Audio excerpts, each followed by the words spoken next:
Captain Jake Morrison stood on the bridge of the UES Devastator and watched the stars through the main viewing screen. The ship was huge beyond anything humanity had ever built before. It stretched 12 kilometers from front to back and 3 kilometers wide. The hull was black metal that seemed to drink in the light from nearby stars. This was humanity's first Titan-class vessel, and Jake hoped it would be enough for what was coming. Lieutenant Amy Clark sat at her station reading incoming messages. Her face was serious as she turned to face the captain. The Coalition had sent another demand. They wanted humanity to give up 3 colonies in the outer systems or face what they called proper punishment. Jake had read these messages before. He knew what the aliens meant by punishment. Commander Rick Hayes walked up beside Jake and looked at the tactical display. 200 alien ships were gathering in the distance, ships from 7 different species all working together to put humanity in its place. The Coalition thought humans were good for mining and heavy work, but nothing else. They had been wrong about many things lately. "Sir, the alien fleet is in position," Rick said quietly. "They are waiting for our answer to their demand." Jake nodded and looked around his bridge. His crew had trained for years to operate the Devastator. Every person on this ship knew they might not survive the next few hours. The aliens had better weapons and more ships.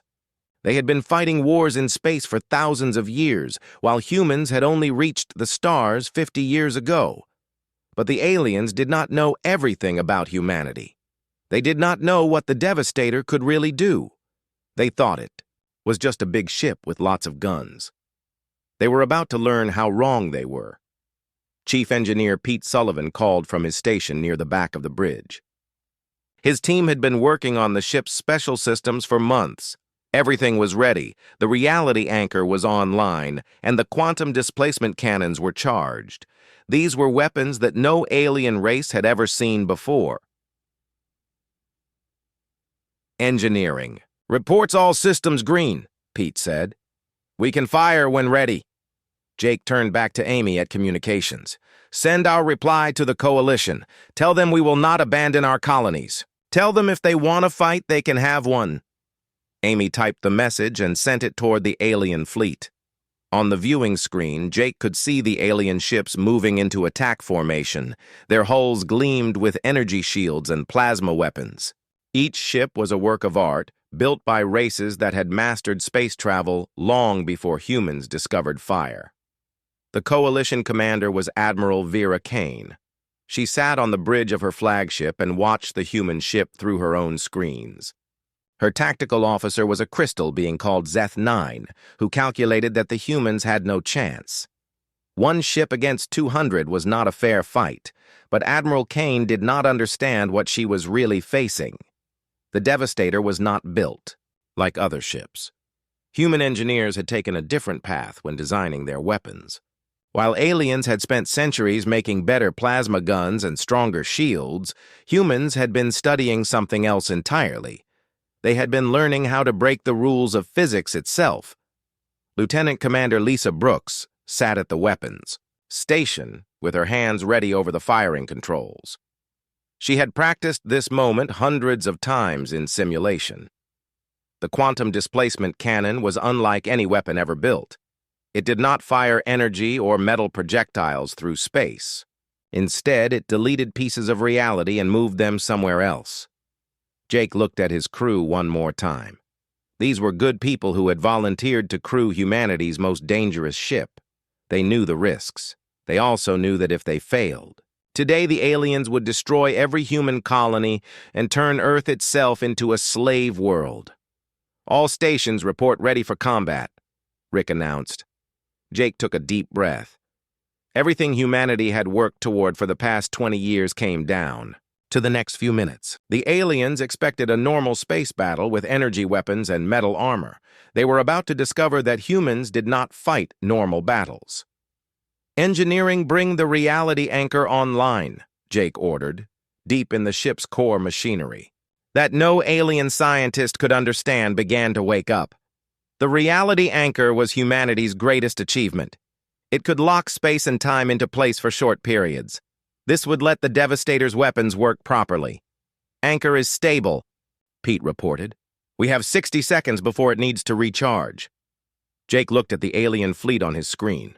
200 ships filled with beings who thought they were about to teach humanity a lesson. They had no idea they were about to witness the birth of a new age in galactic warfare. Weapons you are authorized to fire, Jake said calmly. Lisa Brooks pressed the firing button and everything changed forever. The first shot from the Devastator made 3 alien destroyers disappear. They did not explode or break apart or burn. They simply stopped existing. One moment they were there, and the next moment there was only empty space where ships had been, floating. The crews of nearby vessels stared at their sensors trying to understand what had happened. Their instruments showed nothing. No energy blast, no projectile, no explosion. The ships were just gone. Admiral Vera Kane sat on her command chair and watched her tactical display with growing confusion. 3 green dots representing coalition destroyers had vanished from the screen. Her communications officer was getting panic calls from the surviving ships asking what kind of weapon could make vessels disappear completely. What happened to the Bright Star and her escorts? Kane demanded. Her tactical advisor Zeth 9 studied the sensor readings with all of his processing power. The crystal being had calculated every possible outcome for this battle, but none of his predictions included ships simply ceasing to exist. His analysis programs were reporting errors they had never encountered before. Admiral, I cannot determine the nature of the human weapon, Zeth 9 said in a voice that carried confusion for the first time in decades. Our sensors detected no energy discharge, no projectile was fired. The ships appear to have been deleted from reality. Kane felt a chill run through her body. In 300 years of peace, the Coalition had not faced any weapon that could challenge their superiority. Their plasma cannons and particle beams were the most advanced weapons in known space. What the humans had just done was impossible. According to every law of physics, the Coalition understood. On the Devastator's bridge, Jake Morrison watched the alien fleet's formation begin to break apart. Ship commanders who had been confident in their victory were now trying to figure out how to fight an enemy that could erase them from existence. Emergency communications flooded the tactical channels as panic spread through the Coalition ranks. Sir, their formation is collapsing, Rick Hayes reported from his station. Multiple ships are requesting new orders from their flagship. Jake nodded. This was exactly what humanity had hoped would happen. The aliens had studied human military history and dismissed it as primitive chemical explosives and metal bullets. They had no idea that humans had been working on something completely different for the past 20 years. Lisa Brooks recharged the quantum displacement cannon and waited for targeting data. The weapon took 30 seconds to reload between shots, but each shot could delete anything from a small fighter to a massive dreadnought. The aliens had no defense against something that removed matter from reality itself. Brooks, fire again, Jake ordered. Target their heavy cruisers. The second shot removed 4 Coalition cruisers from existence. This time, Jake could see the effect on the enemy fleet more clearly. Ships that had been moving in perfect formation suddenly scattered in all directions. Captains who had been advancing confidently toward the human vessel were now trying to get as far away as possible. But the Devastator was not finished. Chief Engineer Pete Sullivan had been monitoring the ship's exotic systems, and everything was working better than expected. The reality anchor was holding steady, and the quantum field generators were operating at full power. They had enough energy for the next phase of the battle. Captain, we are ready for Reality Storm Protocol, Pete announced. Jake had hoped they would not need to use the Reality Storm. It was humanity's most dangerous weapon, and even the engineers were not completely sure what would happen when they activated it. But the alien fleet was still too large. Even if they deleted 50 ships with the main cannon, there would still be over 100 vessels left to attack human colonies. Initiate Reality Storm, Jake commanded. Deep within the Devastator machinery that existed at the edge of known science came online. The Reality Storm was not a single weapon, but a collection of devices that could change the basic rules of physics in a small area of space. Human scientists had discovered that reality was much more flexible than anyone had believed. The space around the Coalition fleet began to ripple and bend like water. Admiral Kane watched her sensors go completely insane as the laws of physics started to break down around her ships. Gravity began pointing in random directions. Time moved faster on some vessels and slower on others. The electromagnetic spectrum twisted into shapes that made no sense. "All ships fall back," Kane ordered, but half her fleet could no longer hear her communications. Radio waves were being bent and twisted by the human weapon until they became meaningless noise. On the Coalition destroyer Swift Wind, Captain Dale Morrison found his ship aging rapidly. The hull plating that had been installed last month was now centuries old and crumbling. The computer systems were failing as their circuits degraded into rust and corrosion. His crew was still young, but their equipment was falling apart around them. Another Coalition ship called Eternal Glory experienced the opposite effect. Everything on the vessel began moving backward through time. Weapons that had been fired retracted back into their barrels. Crew members walked backward to stations. They had left hours ago. The captain found himself giving orders he had already given, while his tactical display showed enemy positions from the past. The heavy cruiser Starbreaker had its gravity generator reversed by the reality storm. Instead of pulling everything toward the deck, the artificial gravity began pushing everything toward the ceiling. As the ship accelerated forward, its own movement crushed the crew against the overhead surfaces. What had been a comfortable one-gravity environment became a death trap. Jake Morrison watched the chaos spreading through the enemy fleet with grim satisfaction. The reality storm was working exactly as designed. It was not meant to destroy ships, but to make them unable to fight. A vessel whose gravity pointed in random directions could not aim its weapons. A ship whose time moved backward could not react to changing battle conditions. "Sir, we are detecting multiple Coalition vessels going dead in space," Amy Clark reported. "Their communications are breaking down and many ships appear to be experiencing critical system failures." But Jake knew the battle was not over yet. The reality storm only affected a limited area, and some of the alien ships were far enough away to avoid its effects. Those vessels were regrouping and preparing to attack. They would come in fast, hoping to get close enough to the Devastator to use their conventional weapons. "Brooks, prepare for rapid fire sequence," Jake ordered. "Target any ship that moves toward us." The aliens were about to learn that getting close to humanity's first Titan-class vessel was the last mistake they would ever make. 20 Coalition ships managed to escape the reality storm and began a desperate charge toward the Devastator. Their captains knew they were flying into certain death, but they also knew that running away would not save them.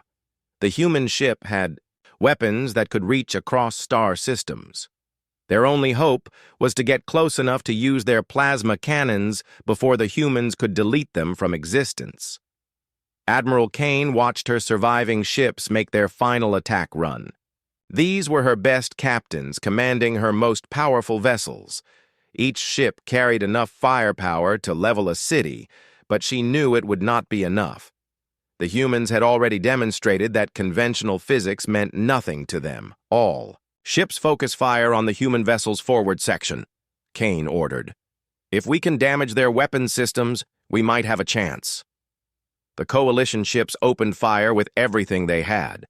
Plasma beams and particle cannons lit up space as energy weapons that could cut through mountain ranges struck the Devastator's hull. For a moment, Kane allowed herself to hope that humanity's strange armor could be overcome by sheer firepower. But the beams simply vanished when they hit the human ship. The Devastator's hull absorbed the energy attacks like they were nothing, more than flashlight beams. Whatever material the humans had used to build their vessel, it was not affected by conventional weapons. The alien energy fire disappeared into the black metal without leaving so much as a scorch mark. Jake Morrison felt the ship shake slightly as hundreds of alien weapons struck the hull. The Devastator had been built to withstand this kind of attack. Human engineers had spent years developing armor that existed partially outside normal spacetime. Energy weapons could not damage something that was not entirely present in reality. "Damage report," Jake called out. "Hull integrity at 100%, Pete Sullivan replied from engineering. "The quantum armor is holding perfectly. Those alien weapons cannot touch us." Jake nodded and turned his attention back to the attacking ships. The Coalition vessels were close enough now that he could see their details on the main screen. Each ship was a masterpiece of alien engineering built by races that had perfected space warfare over thousands of years. They were beautiful and deadly and completely useless against humanity's reality-breaking technology. "Brooks, you may fire at will," Jake ordered. Lisa Brooks began a rapid firing sequence with the quantum displacement cannon. Every 30 seconds, another alien ship simply stopped existing. The attacking Coalition vessels tried to dodge and weave, but there was no way to avoid a weapon that deleted space itself. She removed the cruiser Star Hunter and its escort destroyers. Then the battleship Galaxy's Edge vanished along with 2 support frigates. The surviving alien ships pressed their attack even as their numbers dropped. They fired missiles and torpedoes, hoping that physical projectiles might succeed where energy weapons had failed. But the Devastator's point defense systems were unlike anything the Coalition had encountered before. Instead of shooting down incoming missiles, the human ship simply created small holes in space that swallowed the weapons. Torpedoes that should have exploded against the hull instead fell through tears in reality and emerged somewhere else entirely. One Coalition missile actually came out of a quantum hole and struck the ship that had fired it. Commander Rick Hayes monitored the tactical situation as the alien attack fell apart. The Coalition had started with 20 ships in their final assault. Now only 6 remained, and they were scattered across space with their weapons empty and their crews in panic. "Sir, the remaining ships are trying to surrender," Amy Clark reported. "We are receiving multiple white flag signals." But Jake knew the battle was not truly over. Admiral Kane's flagship was still intact along with most of the Coalition's command structure. As long as the alien leadership survived, they would eventually return with larger fleets and better weapons. This had to end permanently. "Negative. On the surrender," Jake said firmly. "Target their command ship." The Eternal Harmony was Admiral Kane's pride and joy. The massive vessel carried the most advanced systems in the Coalition fleet and had served as her flagship for 15 years. Kane had commanded this ship during the peace negotiations that ended the last Galactic War. She had believed nothing could threaten her vessel's superiority. Lisa Brooks locked the quantum displacement cannon onto the alien flagship, but instead of deleting the entire ship, she made a more precise shot. The weapon removed a section of the hull that included the main bridge and command center. Admiral Kane found herself sitting in a chair that was now floating in open space, with her crew gasping for air around her. The Admiral managed to reach an emergency communicator before the vacuum took her. Her final message was broadcast to every Coalition ship in the system and every alien government monitoring the battle. "This is Admiral Kane to all Coalition forces," she said with her dying breath. "The humans have weapons that rewrite reality itself. Do not fight them. They are beyond anything we understand." Jake Morrison heard the message and felt no satisfaction in the Admiral's death. He had hoped the Coalition would see reason and withdraw peacefully. But the aliens had forced this confrontation, and now they would live with the consequences. The remaining Coalition ships powered down their weapons and began broadcasting surrender signals. Their captains had finally understood that they were not fighting a normal space battle. They were facing an enemy that had transcended the normal rules of warfare entirely. "Sir, we are receiving surrender from all remaining vessels," Rick Hayes reported. "What are your orders?" Jake looked at the tactical display showing the scattered remains of what had been the Coalition's finest fleet. 200 ships had been reduced to fewer than 30 survivors. The aliens had learned today that humanity was not the primitive species they had believed. "Accept their surrender," Jake said. "Have them prepare to be escorted back to their home systems, and Amy send a message to Earth Command." Tell them the Devastator has completed its first mission successfully. But Jake knew this was only the beginning. News of this battle would spread across the galaxy, and other alien powers would take notice. Some would seek peace with humanity, while others would see them as a threat that needed to be eliminated. The Devastator and her sister ships would face greater challenges in the years ahead. For now, though, humanity had announced its arrival on the galactic stage in a way that no one could ignore or dismiss. News of the Coalition's defeat spread across the galaxy faster than their governments could control it. On dozens of worlds, alien leaders watched recordings of the battle with growing fear and amazement. The human ship had not just won a military victory. It had demonstrated technology that challenged everything the galaxy thought it knew about the laws of physics. On the crystal world of Zephyros Prime, the High Council gathered in emergency session. These ancient beings had guided galactic civilization for over 2,000 years. They had seen wars and peace treaties and the rise and fall of dozens of star-spanning empires. But they had never seen anything like what the humans had accomplished. Council Elder Thrix 7 studied the battle recordings with processing power that could analyze millions of variables simultaneously. The crystal being had been alive when humanity first discovered fire and had dismissed them as an irrelevant primitive species.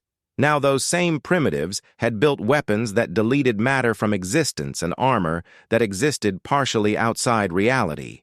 The human vessel appears to violate 17 fundamental laws of physics, Thrix 7 announced to the assembled council. Their weapons operate on principles we do not understand. Their defensive systems exist in states of matter that should be impossible. The council chamber filled with harmonic sounds as the crystal beings communicated their concern. For 2 millennia, they had maintained order in the galaxy through superior technology and ancient wisdom. The emergence of humanity as a major power threatened that stability in ways they were only beginning to understand. On Earth, the victory celebration was more subdued than expected. General Frank Cooper stood in the Situation Room at Earth Defense Command and studied reports from across human space. The Devastator's success had saved the outer colonies, but it had also painted a target on humanity's back that would never be erased. Every major power in the galaxy is requesting immediate diplomatic meetings, reported his aide, Colonel Nancy Wright. The hegemony wants to establish formal relations. The Trade Federation is offering exclusive resource agreements. Even the neutral zones are asking for non-aggression pacts. Cooper nodded, but his expression remained serious. The aliens were afraid, and fear made even peaceful species dangerous. Humanity had revealed capabilities that threatened the established order of galactic civilization. Some alien governments would seek accommodation, while others would see humanity as an existential threat that needed to be eliminated. "What about hostile responses?" Cooper asked. Nancy consulted her reports. Long-range sensors are detecting unusual activity in the Andromeda Relay Network. Someone is mobilizing ships from multiple star systems. The numbers are much larger than the Coalition fleet we just defeated. Cooper had expected this. The Coalition's defeat had been too complete and too visible. Other powers would feel compelled to test humanity's strength before the human fleet could grow larger. The next battle would be fought against enemies who knew what they were facing and had prepared accordingly. Meanwhile, in the Outer Rim territories, the surviving Coalition ships were making their way home with stories that their own governments found hard to believe. Captain Dale Morrison of the destroyer Swift Wind had watched his ship age centuries in minutes during the reality storm. His crew still showed signs of trauma from the experience of seeing their equipment crumble into rust around them. The human weapons do not follow any known principles of warfare, Dale reported to Coalition Central Command. They can delete ships from existence or change the flow of time itself. Our plasma cannons and particle beams might as well be throwing rocks at them. The Coalition leadership struggled to process these reports. Their scientists had studied human technology for years and dismissed it as crude chemical propulsion and primitive nuclear weapons. The idea that humans had secretly developed reality-warping technology seemed impossible, but the evidence was undeniable. 200 of their finest ships had been reduced to wreckage by a single human vessel. Admiral Kane was dead along with thousands of Coalition personnel. The humans had not just won a battle. They had demonstrated that the Coalition's military superiority was an illusion. Back on the Devastator, Captain Jake Morrison reviewed damage reports and crew evaluations. The ship had performed flawlessly during its first combat mission, but Jake knew they had been fighting an unprepared enemy. The next battle would be against aliens who understood what they were facing and had developed countermeasures. Chief Engineer Pete Sullivan worked with his team to analyze the ship's performance during combat. The reality anchor had operated perfectly, and the quantum displacement cannons had exceeded all expectations. But Pete knew that other alien races had scientists and engineers who might find ways to neutralize humanity's advantages. "Captain, we need to assume the enemy will adapt to our tactics," Pete reported. "They might develop shields that can deflect quantum displacement or find ways to disrupt the reality anchor. We should prepare countermeasures of our own." Jake agreed. Humanity's success had been built on surprise and technological superiority. Once the aliens understood how human weapons worked, they would begin developing defenses. The next battle would require new tactics and possibly new weapons. Lieutenant Commander Lisa Brooks studied firing solutions for scenarios involving larger enemy fleets. The quantum displacement cannon was incredibly powerful, but it could only target one ship at a time. Against 1,000 enemy vessels, the weapon would be overwhelmed by sheer numbers, even if each shot was guaranteed to kill. "Sir, we might need to consider the Cascade Protocol for future engagements," Lisa suggested quietly. Jake knew what she meant. The Cascade Protocol was humanity's most dangerous weapon system. It could destroy entire star systems, but the collateral damage would be enormous. Using it would mark humanity as a species willing to commit genocide to achieve victory. The political consequences could be worse than any military defeat. "Let us hope it does not come to that," Jake replied. "But prepare the targeting solutions, just in case." On distant worlds, alien military planners were already working on strategies to defeat humanity's reality-warping technology. They studied every second of the battle recordings, looking for weaknesses in human tactics. They analyzed the quantum signatures of the human weapons, searching for ways to disrupt their operation. The galaxy was adapting to the new reality of human military power. The age of easy coalition dominance was over. In its place was emerging a more complex and dangerous era where the rules of warfare itself were constantly changing. Humanity had won the first battle, but the war for galactic supremacy was just beginning. 3 months after the Coalition's defeat, deep space monitoring stations began detecting massive fleet movements in the galaxy's outer regions. Ships from dozens of different alien civilizations were converging on rally points far from human space.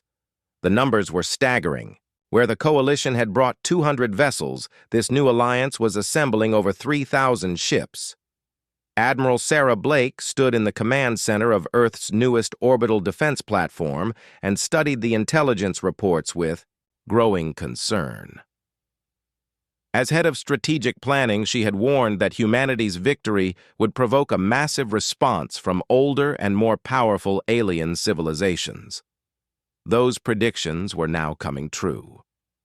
The hegemony has committed 400 ships, including their newest Dreadnought-class vessels, reported her intelligence officer, Commander Brian Davis. The Trade Federation is contributing their entire battle fleet plus support vessels. Even the normally peaceful Botanical Collective has sent warships. Sarah nodded grimly. The aliens had clearly decided that humanity represented an existential threat to the established galactic order. They were mobilizing everything they had for what would likely be the largest space battle in galactic history. Humanity would face an enemy force 15 times larger than the Coalition fleet. But humanity had not been idle during the past 3 months. The success of the Devastator had convinced Earth's leadership to accelerate the Titan-class construction program. 6 new vessels were nearing completion in orbital shipyards, while another dozen were in various stages of construction. Each ship incorporated improvements based on combat data from the first battle. Captain Jake Morrison now commanded the entire Titan-class fleet from his flagship. The Devastator had been joined by the Annihilator, the Eradicator, the Obliterator, the Terminator, and the Exterminator. The names reflected humanity's approach to the coming battle. They were not interested in a fair fight or honorable defeat. They intended to win by any means necessary. Chief Engineer Pete Sullivan had spent the past months developing new weapon systems for the growing human fleet. The quantum displacement cannons had been upgraded with faster firing rates and improved targeting systems. More importantly, he had perfected the Cascade protocol that could destroy entire enemy fleets in a single shot. Captain, all ships report. Ready for combat operations, reported Commander Rick Hayes from his position as Fleet Tactical Coordinator. The new vessels have completed their shakedown cruises, and their crews are fully trained. Jake studied the tactical display showing the approaching alien armada. 3,000 ships from dozens of different species, all united in their determination to destroy humanity before it could grow stronger. The enemy fleet included vessel types that humanity had never encountered before. Ships that existed partially in other dimensions, vessels that could manipulate time and space, weapons platforms that fired compressed black holes. But the aliens had made one critical mistake. They were still thinking in terms of conventional warfare. They believed that superior numbers and advanced technology would guarantee victory. They did not understand that humanity had moved beyond conventional physics entirely. Lieutenant Commander Lisa Brooks now served as weapons coordinator for the entire Titan-class fleet. She had developed firing patterns that would maximize the effectiveness of their reality-warping weapons against massive enemy formations. The aliens would learn that their 3,000 ships were still not enough. "Sir, we are receiving long-range communications from the alien fleet," reported Lieutenant Amy Clark. "Their commander is requesting a meeting to discuss terms." Jake considered the request. The alien commander probably wanted to offer humanity some kind of limited surrender that would preserve their forces while removing the human threat. It was a reasonable strategy that might have worked against a conventional enemy. But humanity was not interested in conventional solutions.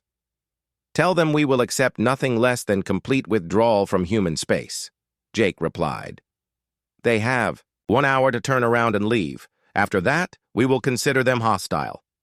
The alien response came back within minutes. Their commander rejected humanity's terms and declared that the human threat to galactic stability would be eliminated permanently.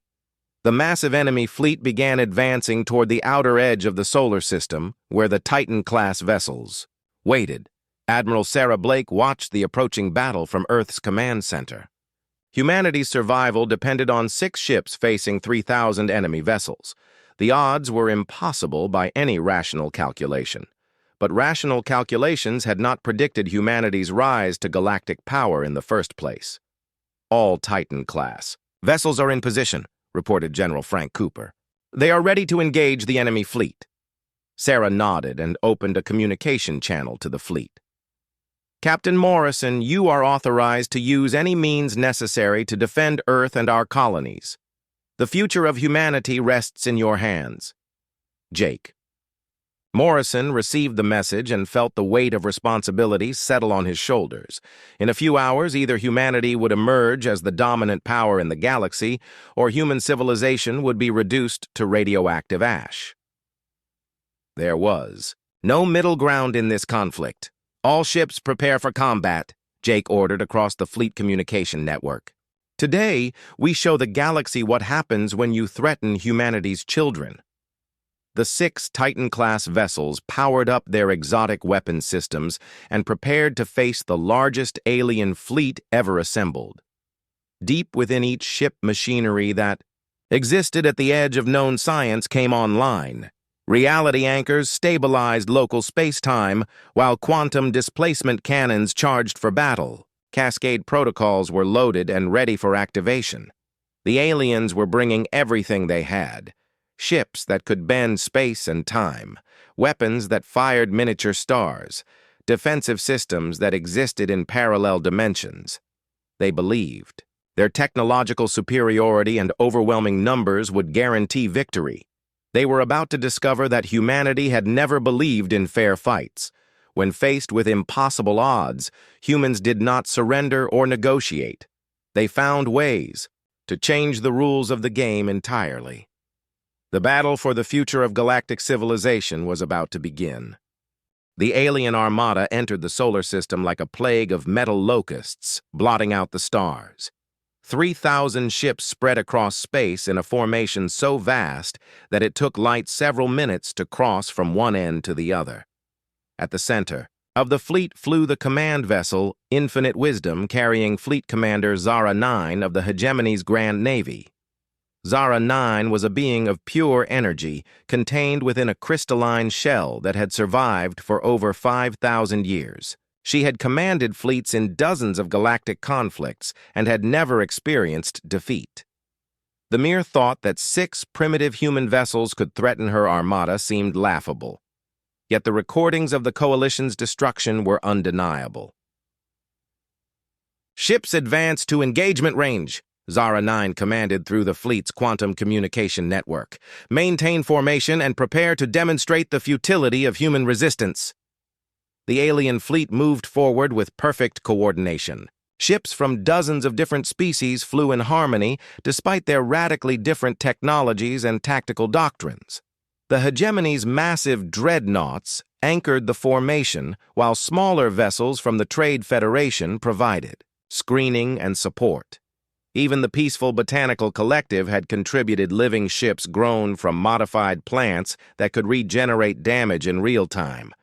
Captain Jake Morrison watched the approaching enemy through the Devastator's main viewing screen. The alien fleet was beautiful in its deadly complexity. Each vessel represented centuries of technological development and military experience. Any one of those ships could probably destroy a human city. Together, they carried enough firepower to sterilize entire planets. But Jake was not impressed by their numbers or their weapons. Humanity had faced impossible odds before and found ways to win through ingenuity and determination.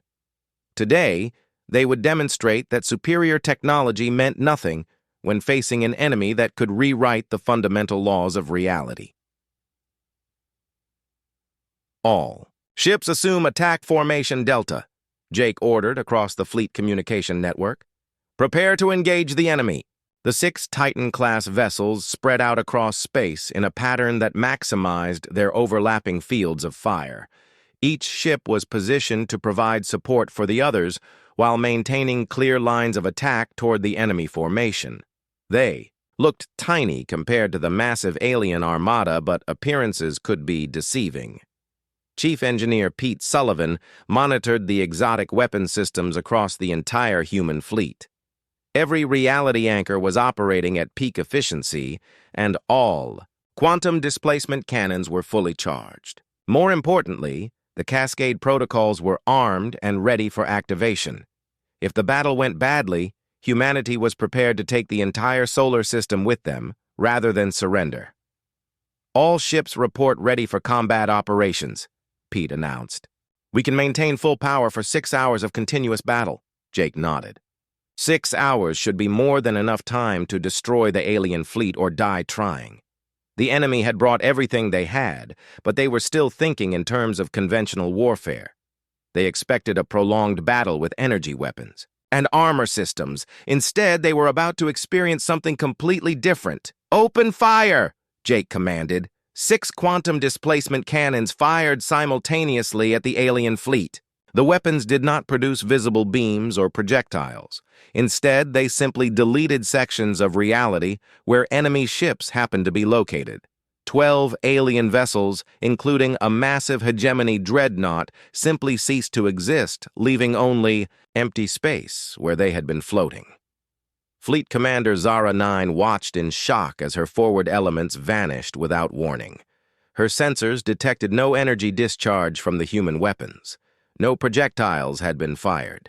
Her ships had simply been edited out of existence as if they had never been built. All ships evasive maneuvers, Zara 9 ordered. Scatter formation and advance on multiple vectors. But changing formation could not protect the aliens from weapons that targeted space itself rather than the objects moving through it. The human fleet continued firing with mechanical precision. Every 30 seconds, another group of alien ships disappeared from reality. The massive enemy formation began to break apart as captains tried desperately to avoid being deleted. The Trade Federation vessels attempted to use their advanced shielding technology to deflect the human weapons. Their energy barriers could stop plasma beams and particle cannons, but they had no effect on attacks that operated outside normal physics. Federation ships vanished behind their own shields as the quantum displacement cannons ignored conventional defenses entirely. Admiral Sarah Blake watched the battle from Earth's command center with growing amazement. The alien fleet was 15 times larger than the coalition force that had threatened humanity 3 months ago. Yet the Titan-class vessels were cutting through them like they were unarmed cargo haulers. Enemy ships disappeared faster than her tracking systems could count. Estimated enemy losses at 400 vessels and climbing, reported Commander Brian Davis.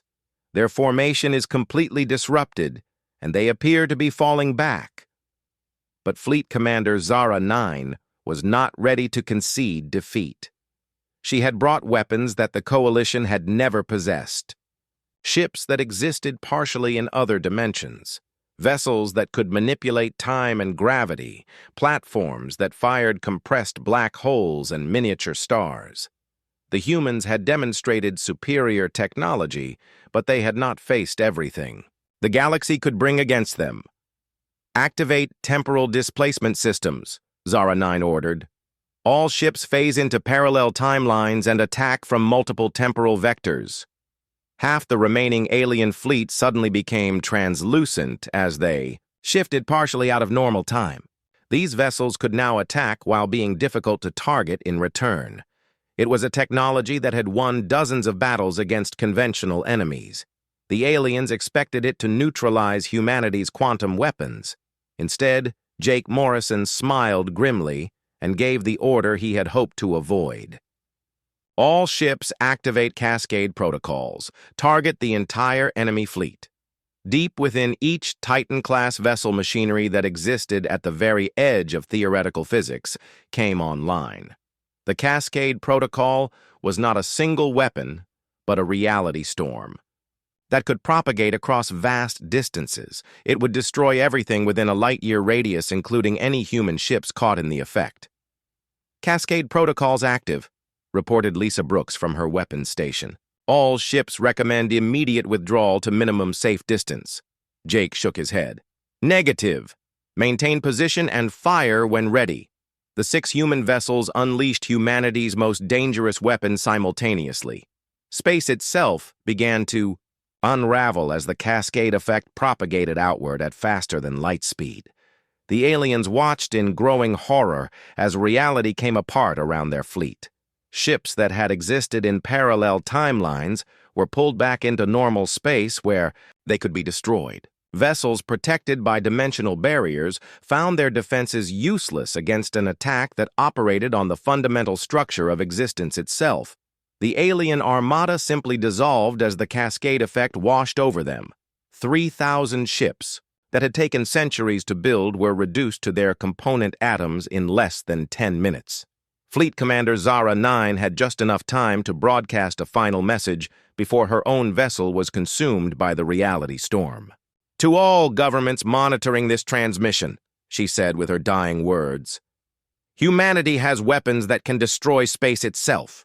Do not fight them. They are beyond anything we can comprehend. The battle was over, but humanity had revealed capabilities that would change the galaxy forever. The destruction of the 3,000-ship armada sent shockwaves across the galaxy that were felt far beyond the military sphere. On hundreds of worlds, alien governments that had ruled for millennia suddenly found themselves facing obsolescence. The hegemony's Grand Council met in emergency session as reports confirmed that their most powerful fleet had been completely annihilated by 6 human vessels. Council Prime Xerath 12 had governed galactic affairs for over 2,000 years. The ancient being had witnessed the rise and fall of dozens of civilizations, but had never seen anything like humanity's display of power. The humans had not just defeated the largest military force ever assembled. They had demonstrated weapons that could unravel the basic structure of reality itself. The humans used something they called a cascade protocol, reported Fleet Intelligence Director Voss 3. Our sensors detected massive distortions in space-time before all contact with the Armada was lost. The weapon appears to have dissolved matter at the quantum level across a radius of several light-years. The council chamber filled with harmonic distress as the assembled beings processed this information. For 3 millennia, the hegemony had maintained order through superior technology and overwhelming force. The emergence of humanity as a galactic power threatened everything they had built. Worse yet, there was no obvious way to fight an enemy that could destroy space itself. On Earth, the victory celebration was again muted by the sobering realization of what humanity had become. General Frank Cooper stood before the assembled leaders of every human government and delivered a briefing that would reshape their species forever. The use of the Cascade Protocol had established humanity as the dominant military power in known space, but it had also made them a target that could never be ignored. Every major civilization in the galaxy now considers us either a potential ally or an existential threat, Cooper explained to the assembled politicians and military leaders. There is no middle ground. We are either the protectors of galactic civilization or its destroyers. President Maria Santos of the United Earth government understood the implications immediately. Humanity had gained ultimate military power, but had also inherited ultimate responsibility for maintaining galactic peace. The species that had struggled to colonize its own solar system 50 years ago was now being looked to as the arbitrator of conflicts spanning thousands of light years. "What are our options?" Santos asked. Cooper consulted his briefing materials. "We can withdraw to human space and adopt an isolationist stance. We can attempt to build a new galactic government with humanity at its center. Or we can selectively intervene in conflicts to maintain a balance of power while avoiding direct rule." Admiral Sarah Blake had spent weeks studying the political and military situation across the galaxy. The old coalition was completely shattered, while the hegemony had lost most of its fleet and much of its credibility. Dozens of smaller powers were choosing sides or declaring neutrality while waiting to see how humanity would use its newfound dominance. "Isolation is not realistic," Blake warned the assembled leaders. "Our weapons are too powerful and our reputation too established. Other species will either try to ally with us or band together to destroy us. We cannot remain neutral in galactic affairs any longer." Meanwhile, Captain Jake Morrison found himself dealing with a steady stream of diplomatic contacts from across the galaxy. Every major government wanted to establish formal relations with humanity, while dozens of smaller powers were requesting protection from their neighbors. The captain of a warship had become the de facto representative of human interests to half the galaxy.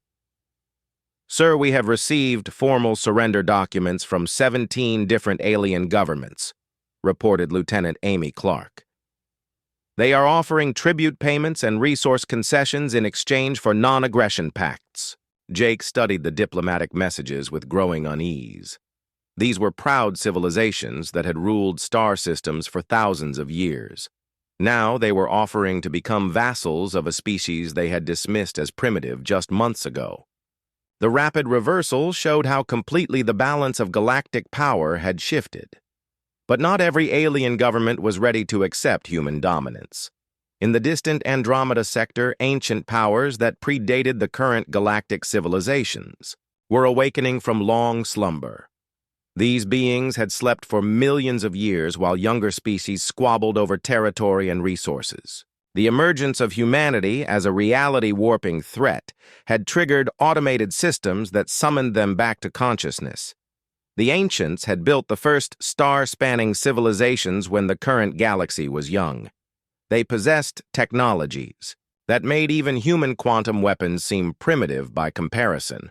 More importantly, they had faced enemies similar to humanity in the distant past and had developed countermeasures that could neutralize reality-warping attacks. Deep space monitoring. Stations began detecting energy signatures unlike anything in the current galactic database. Ships that existed in folded space began emerging from hidden bases scattered across the galaxy's rim. The ancients were preparing to reclaim their role as the galaxy's dominant power, and humanity stood directly in their path. Chief Engineer Pete Sullivan received the first reports of these new contacts while analyzing combat data from the recent battle. The sensor readings made no sense according to current understanding of physics. The ancient vessels appeared to exist in multiple dimensions, simultaneously while drawing power from sources that should have been theoretically impossible. "Captain, we have a problem," Pete reported to Jake Morrison. "Long-range sensors are detecting ships with technology that makes our quantum weapons look like chemical rockets. These are not the same aliens we have been fighting." Jake reviewed the sensor data with growing concern. Humanity had achieved galactic dominance by developing weapons that operated outside conventional physics. Now they were facing an enemy that had been manipulating reality for millions of years. The technological advantage that had made humanity supreme might not be enough against beings who had perfected these sciences before Earth's sun was born. "How long before they reach our territory?" Jake asked. Pete consulted his calculations. "Based on their current trajectory and apparent speed, they will arrive in human space within 6 months. We need to assume they are hostile until proven otherwise." Jake nodded grimly. Humanity had won 2 decisive battles against conventional alien forces, but the real test was still ahead. The ancients would not make the same mistakes as the coalition or the hegemony. They would come prepared for reality-warping weapons and would bring technologies that humanity had never encountered. The galaxy was about to witness a conflict between 2 species that had transcended conventional physics. Only one would survive, to shape the future of galactic civilization. Humanity's greatest challenge was approaching, and there would be no room for error when gods went to war. 6 months later, the ancient fleet arrived at the edge of human space like a force of nature given physical form. Their ships defied every law of physics that humanity understood. Vessels that existed as pure energy took solid form when needed. Platforms that drew power directly from parallel dimensions materialized weapons that fired compressed universes. The ancients had not come to negotiate or demonstrate superiority. They had come to erase humanity from existence. Captain Jake Morrison stood on the bridge of the Devastator and watched the approaching enemy through sensors that could barely comprehend what they were detecting. The ancient fleet consisted of only 12 vessels, but each ship was larger than Earth's moon and carried technologies that had been perfected over millions of years. These beings had faced reality-warping enemies before and had developed countermeasures that made human quantum weapons useless. "Sir, our targeting systems cannot lock onto the enemy vessels," reported Lieutenant Commander Lisa Brooks. "They appear to exist in multiple dimensions simultaneously. The quantum displacement cannons cannot target something that is not entirely present in our reality." Jake had expected this problem. Humanity's weapons had been devastatingly effective against conventional alien technology, but the ancients operated on principles that transcended conventional physics entirely. The same quantum effects that made human weapons so powerful were apparently primitive compared to technologies developed over geological timescales. Admiral Sarah Blake coordinated humanity's defense from the command center on Earth. Every human world had been evacuated while the entire Titan-class fleet assembled for what would likely be the final battle of their species. 12 ships now carried humanity's hopes against an enemy that had ruled the galaxy when dinosaurs walked the Earth. "All Titan-class vessels report ready for combat," Blake announced across the fleet communication network. "You are authorized to use any weapons necessary, including experimental systems that have not been tested in battle. Chief Engineer Pete. Sullivan had spent the past 6 months developing new weapons specifically designed to fight beings that existed partially outside normal reality. The probability cascade could eliminate enemy ships across multiple parallel timelines simultaneously. The entropy reversal system could age ancient vessels backward through time until they ceased to exist. Most desperately, the reality bomb could destroy everything within a 100 light-year radius, including Earth itself. "Captain, the experimental weapons are online," Pete reported. "But I cannot guarantee they will work against ancient technology. We are fighting beings who have had millions of years to perfect sciences we discovered 20 years ago." The ancient fleet approached with deliberate slowness, as if savoring the moment before humanity's destruction. The lead vessel was a construct of living metal that shifted between states of matter as it moved. Sensors detected energy readings that exceeded the output of entire star systems. This single ship could probably destroy human civilization without assistance from the rest of the fleet. Ancient Fleet Commander Eternal Song had awakened from million-year slumber to deal with the reality-warping threat that humanity represented. The being existed as pure consciousness distributed across multiple dimensions and had fought similar enemies in the distant past. Humanity's quantum weapons were impressive for such a young species, but they were nothing compared to technologies developed by civilizations that had transcended physical existence. "Deploy null reality fields around all human vessels," Eternal Song commanded, through thought patterns that traveled faster than light. "Prevent them from accessing quantum effects while we demonstrate the futility of their resistance." Space around the human fleet began to crystallize as ancient technology imposed absolute physical laws that could not be bent or broken. The Titan-class vessels found their exotic weapon systems failing as quantum effects were suppressed by fields that locked reality into rigid patterns. Humanity's greatest advantage had been neutralized before the battle even began. Jake Morrison watched his ship's weapons go offline one by one as the ancient fields took effect. The reality anchors that powered their quantum systems were being overwhelmed by technology that could impose order on chaos itself. Humanity was facing an enemy that could not only manipulate reality, but could prevent others from doing the same.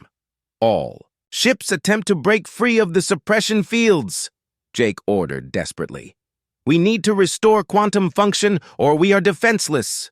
But the human fleet was trapped in a bubble of rigidly defined physics where their advanced weapons were no more effective than chemical rockets. The ancients had encountered reality-warping species before and had developed the ultimate countermeasure. They could simply turn off the quantum effects that made such weapons possible. Ancient Weapon Prime activated systems that had been used to destroy gods in the distant past. Beams of crystallized time struck the human vessels, causing them to age rapidly through their entire operational lifespan. The Annihilator crumbled into rust and debris as centuries passed in seconds. The Eradicator's hull plating turned to dust as molecular bonds weakened and failed. But humanity had one advantage that the ancients had not encountered in their previous battles against reality-warping species. Humans had never believed in fighting fair when facing extinction.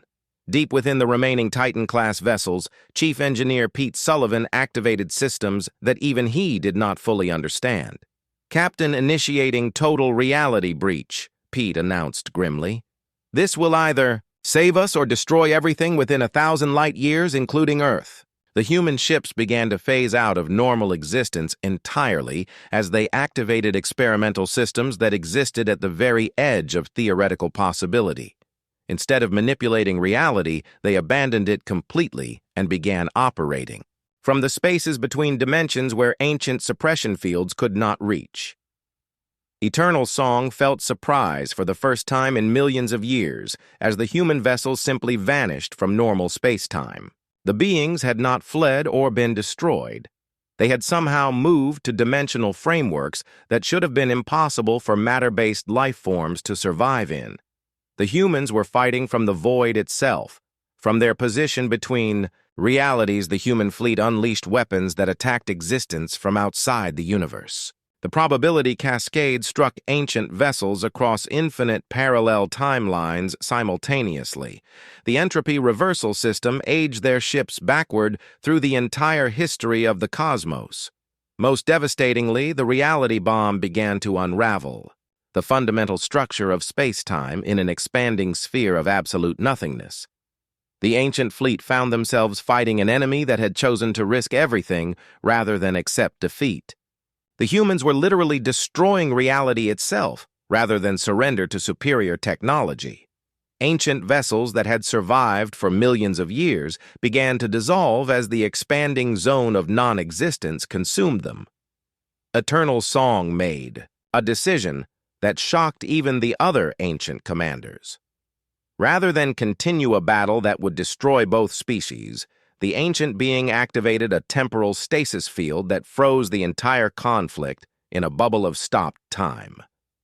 The reality. Bomb's expansion halted just short of consuming the solar system, while the human fleet remained trapped between dimensions. Younger species, Eternal Song broadcast across all possible communication frequencies. You have demonstrated that you would rather destroy everything than accept domination. This is a trait we have not encountered in over 50 million years. Perhaps it is time for new gods to inherit the galaxy. The ancient fleet began to withdraw, not in defeat, but in recognition that humanity represented something genuinely new in galactic history, a species that would transcend the normal rules of existence rather than accept limitations imposed by others. The ancients had ruled through superior technology and infinite patience, but humanity offered something they had lost long ago: the willingness to risk everything for principles that could not be measured or quantified. As the ancient vessels faded back into the spaces between realities, Jake Morrison felt his ship return to normal existence. The suppression fields were gone, and quantum systems came back online across the human fleet. Earth was safe, and humanity had established itself as a power that even gods would respect. The galaxy now belonged to a species that had proven they would rather destroy everything than bow to tyranny. The age of human ascendancy had truly begun, and the universe would never be the same.